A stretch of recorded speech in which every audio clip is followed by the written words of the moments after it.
রাজধানী যখন ঘুমের প্রস্তুতি নিচ্ছে ঠিক তখনই ক্ষমতার করিডোরে শুরু হয়েছে এক রক্তহিম করা অস্থিরতা। দেয়ালে ঝোলানো ক্যালেন্ডারের পাতায় লাল দাগ দেওয়া হয়েছে আগামীকালের তারিখটিতে। এটি কেবল একটি তারিখ নয়, এটি একটি টাইম বোমা। যদি আগামীকালের মধ্যে জুলাই সনদ বাস্তবায়নের চূড়ান্ত ঘোষণা না আসে, তবে শান্ত এই শহর রূপান্তরিত হবে এক অগ্নিগর্ভে। ১১ দলীয় ঐক্যের লিয়াজু কমিটির রুদ্ধদ্বার বৈঠক থেকে বেরিয়ে এসেছে সেই ভয়াবহ সংঘাতের ইঙ্গিত। পর্দার আড়ালে কোন মাস্টারমাইন্ডরা হাজারো শহীদের রক্তের বিনিময়ে পাওয়া এই সনদকে ধামাচাপা দেওয়ার নীল নকশা সাজিয়েছে? আজকের এই আমাদের বিশেষ অনুসন্ধান। রাজপথের গর্জন ও পর্দার আড়ালের ষড়যন্ত্র। সত্যের গভীরে যেতে নিজেকে প্রস্তুত করুন, কারণ যা আপনি জানতে চলেছেন তা আপনার কল্পনাকেও হার মানাবে। গল্পটা শুরু হয়েছিল এক ত্যাগের মহিমায়, কিন্তু আজ তা এসে ঠেকেছে দাবার জটিল চালে। মগবাজারের সেই নিভৃত কার্যালয়ে যখন ১১ দলীয় ঐক্যের শীর্ষ নেতারা একত্রিত হয়েছিলেন, তখন বাতাসের ভার অন্য দিনের চেয়ে অনেক বেশি ছিল। বৈঠক শেষে যখন জামায়াতে ইসলামীর আমির ড শফিকুর রহমান মাইক্রোফোনের সামনে দাঁড়ালেন, তখন তার কণ্ঠস্বরে কোনো মিনতি ছিল না, ছিল এক ভয়াবহ হুঙ্কার। তিনি স্পষ্ট করে দিয়েছেন, সময় আর নেই, আগামীকালই সেই ডেডলাইন। সরকার কি ভেবেছিল জনগণের রায় নিয়ে ক্ষমতায় এসে সেই জনগণকেই ভুলে যাওয়া যাবে? জুলাই সনদের প্রতিটি শব্দ আজ শাসক দলের গলার কাঁটা হয়ে দাঁড়িয়েছে। ইনভেস্টিগেশন বলছে, সরকার গত কয়েকদিন ধরে এক ধরনের সাইলেন্ট ইউটার্ন নেওয়ার চেষ্টা করছে। যে গণভোটের ৭০% মানুষ হ্যাঁ ভোট দিয়েছিল, সেই ম্যান্ডেটকে এখন আইনি মারপ্যাচে অদৃশ্য করে দেওয়ার এক পর্দার আড়ালে ষড়যন্ত্র চলছে। এটি কি কেবল সময়ের অভাব, নাকি কোনো গভীর কৌশলের অংশ? শহরের অলিতে গলিতে এখন কান পাতলে শোনা যাচ্ছে এক চাপা উত্তেজনা। জামায়াতে ইসলামী সহ ১১ দলীয় ঐক্যের কর্মীরা কি তবে কেবল নির্দেশের অপেক্ষায়? আমাদের অনুসন্ধানী টিম দেখেছে, গত ২৪ ঘণ্টায় বিভিন্ন গোপন মেসেজিং অ্যাপে আন্দোলনের রূপরেখা নিয়ে আলোচনা কয়েক গুণ বেড়ে গেছে। ১৫ মেকে কেন্দ্র করে যে ভবিষ্যৎ আন্দোলনের কথা বলা হচ্ছে, তা কি তবে কেবল একটি তারিখ, নাকি নতুন কোনো বিপ্লবের শুরু? জামায়াতের আমির আজ যে হুঁশিয়ারি দিয়েছেন, তা ছিল অত্যন্ত তীক্ষ্ণ। তিনি বলেছেন, আমরা সরকারকে সহযোগিতা করতে চেয়েছি, কিন্তু তার মানে এই নয় যে শহীদের রক্ত নিয়ে ছিনিমিনি খেলতে দেব।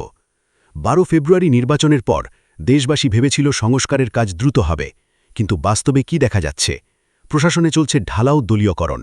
দক্ষ কর্মচারীদের সরিয়ে নিজেদের অনুদতদের বসানোর এই নীল নকশা কেন? সরকার কি তবে আরেকটি ফ্যাসিবাদের জন্ম দিতে যাচ্ছে? প্রজাতন্ত্রের কর্মচারীদের যেভাবে তড়িঘড়ি করে পরিবর্তন করা হচ্ছে, তাতে জনমনে এক হিম হবার অবস্থা তৈরি হয়েছে। পুরো সংকটের কেন্দ্রবিন্দুতে আছে জুলাই সনদ। এই সনদের পূর্ণাঙ্গ বাস্তবায়ন কেন এত বিপজ্জনক শাসক দলের জন্য? কারণ এই সনদ বাস্তবায়িত হলে প্রশাসনের প্রতিটি রন্ধ্রে থাকা দুর্নীতির শিকড় উপড়ে যাবে। বিচার বিভাগ আর সরকারের আজ্ঞাবহ থাকবে না।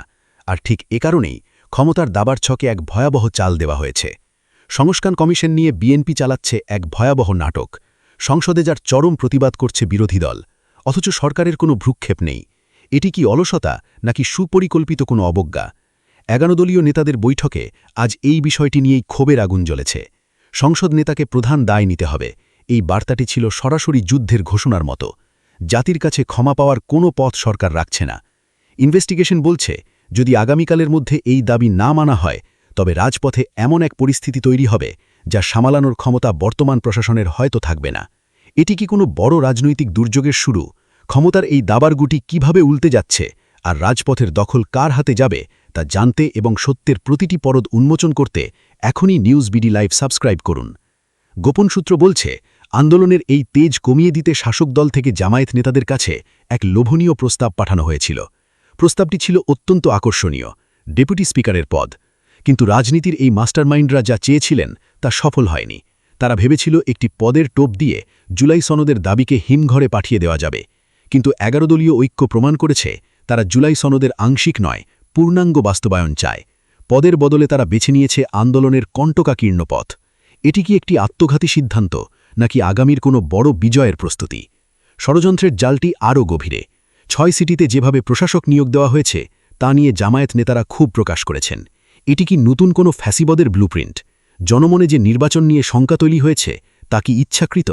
প্রতিটি অনুচ্ছেদে ফুটে উঠছে এক গভীর রহস্যের হাতছানি। প্রজাতন্ত্রের সচিবালয় থেকে শুরু করে পুলিশের সদর দপ্তর, সবখানেই এখন এক রহস্যময় নীরবতা।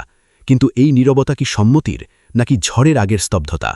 আমাদের বিশেষ ইনভেস্টিগেটিভ টিম প্রশাসনের অন্দরে এমন কিছু তথ্য পেয়েছে, যা শুনলে যে কারো শরীর হিম হবার অবস্থা হবে।